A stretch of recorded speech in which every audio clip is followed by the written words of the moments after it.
ನಮಸ್ಕಾರ ವೀಕ್ಷಕರೇ, ವಾತ್ಸಲ್ಯ ಪಾಕಶಾಲೆಗೆ ತಮಗೆಲ್ಲ ಸ್ವಾಗತ. ಇವತ್ತು ಚಟ್ಪಟ್ ಅಂತ 5 ನಿಮಿಷದಲ್ಲೇ ಕ್ರೀಮಿ ಪಾಸ್ತಾನ ರೆಡಿ ಮಾಡೋಣ.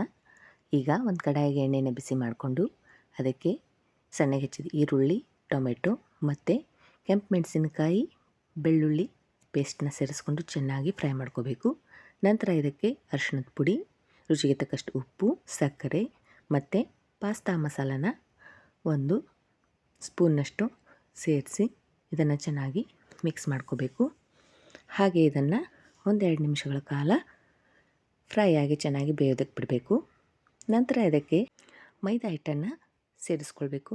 ನಾನಿಲ್ಲಿ 1.5 ಸ್ಪೂನ್ನಷ್ಟು ಮೈದಾ ಹಿಟ್ಟನ್ನು ಇದಕ್ಕೆ ಸೇರಿಸಿ ಚೆನ್ನಾಗಿ ಮಿಕ್ಸ್ ಮಾಡಿ ಗಂಟುಗಳಾಗದಂತೆ ಫ್ರೈ ಮಾಡಿಕೊಂಡು ಇದನ್ನು ಸ್ವಲ್ಪ ಬೇಯೋದಕ್ಕೆ ಬಿಡಬೇಕು.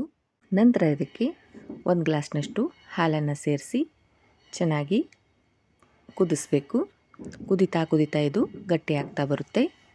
ನಂತರ ಇದಕ್ಕೆ ನಾವು ಬೇಯಿಸಿಟ್ಕೊಂಡಿರೋ ಪಾಸ್ತಾಗಳನ್ನು ಸೇರಿಸಿ ಮಿಕ್ಸ್ ಮಾಡಿದರೆ ಬಿಸಿ ಬಿಸಿಯಾಗಿರೋ ನಿಮ್ಮ ಕ್ರೀಮಿ ಪಾಸ್ತಾ ರೆಡಿಯಾಗುತ್ತೆ.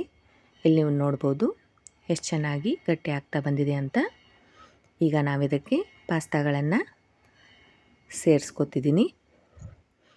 ಪಾಸ್ತಾ ಸೇರಿಸಿ ಚೆನ್ನಾಗಿ ಮಿಕ್ಸ್ ಮಾಡಿಕೊಂಡು ಫ್ರೆಶ್ ಆಗಿರೋ ಕೊತ್ತಂಬರಿ ಸೊಪ್ಪನ್ನು ಹಾಕಿ ಮಿಕ್ಸ್ ಮಾಡಿದರೆ ರುಚಿಯಾದ ಬಿಸಿ ಬಿಸಿಯಾದ ಕ್ರೀಮಿ ಪಾಸ್ತಾ ರೆಡಿ.